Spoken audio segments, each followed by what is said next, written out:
मरने से डरना क्या? राजा परीक्षित को भागवत सुनाते हुए जब सुखदेव जी को 6 दिन बीत गए और सर्प के काटने से मृत्यु होने का 1 दिन रह गया, तब भी राजा का शोक और मृत्यु भय दूर न हुआ।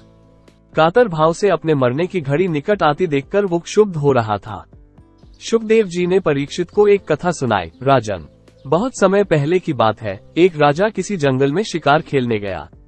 संयोगवश वह रास्ता भूलकर बड़े घने जंगल में जा निकला। रात्रि हो गई, वर्षा पड़ने लगी। सिंह व्याघ्र बोलने लगे। राजा बहुत डरा और किसी प्रकार रात्रि बिताने के लिए विश्राम का स्थान ढूंढने लगा। कुछ दूरी पर उसे दीपक दिखाई दिया। वहां पहुंचकर उसने एक गंदे बीमार बहेलिये की झोपड़ी देखी। वो चल फिर नहीं सकता था, इसलिए झोपड़ी में ही एक और उसने मलमूत्र त्यागने का स्थान बना रखा था। अपने खाने के लिए जानवरों का मांस उसने झोपड़ी की छत पर लटका रखा था। बड़ी गंदी, छोटी, अंधेरी और दुर्गंधयुक्त वो कोठरी थी।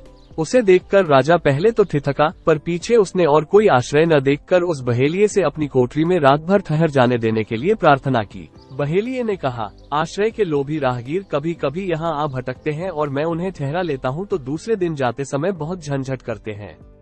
इस झोपड़ी की गंध उन्हें ऐसी भा जाती है कि फिर उसे छोड़ना ही नहीं चाहते। इसी में रहने की कोशिश करते हैं और अपना कब्जा जमाते हैं। ऐसे झंझट में मैं कई बार पड़ चुका हूँ। अब किसी को नहीं ठहरने देता। आपको भी इसमें नहीं ठहरने दूंगा। राजा ने प्रतिज्ञा की, कसम खाई कि वो दूसरे दिन इस झोपड़ी को अवश्य खाली कर देगा। उसका काम तो बहुत बड़ा है। यहाँ तो वो संयोगवश ही आया है, सिर्फ एक रात काटनी है।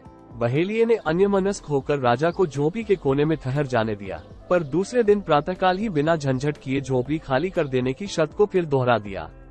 राजा एक कोने में पड़ रहा, रात भर सोया। सोने में झोपड़ी की दुर्गंध उसके मस्तिष्क में ऐसी बस गई कि सवेरे उठा तो उसे वही सब परम प्रिय लगने लगा। राजकाज की बात भूल गया और वहीं निवास करने की बात सोचने लगा। प्रातःकाल जब राजा और ठहरने के लिए आग्रह करने लगा तो बहेलिये ने लाल पीली आंखें निकाली और झंझट शुरू हो गया। झंझट बड़ा, उपद्रव और कलह का रूप धारण कर लिया। राजा मरने मारने पर उतारू हो गया। उसे छोड़ने में भारी कष्ट और शोक अनुभव करने लगा।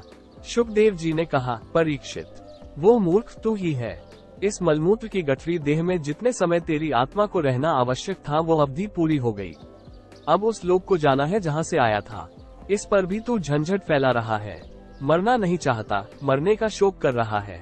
क्या ये तेरी मूर्खता नहीं है? सुखदेव जी ने पूछा। परीक्षित बताओ, उस राजा के लिए क्या ये झंझट उचित था?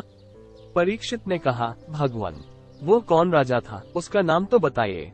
वह तो बड़ा मूर्ख मालूम पड़ता है कि ऐसी गंदी कोठरी में अपनी प्रतिज्ञा तोड़कर राजकाज छोड़कर नियत अवधि से भी अधिक रहना चाहता था। उसकी मूर्खता पर तो मुझे भी क्रोध आता है।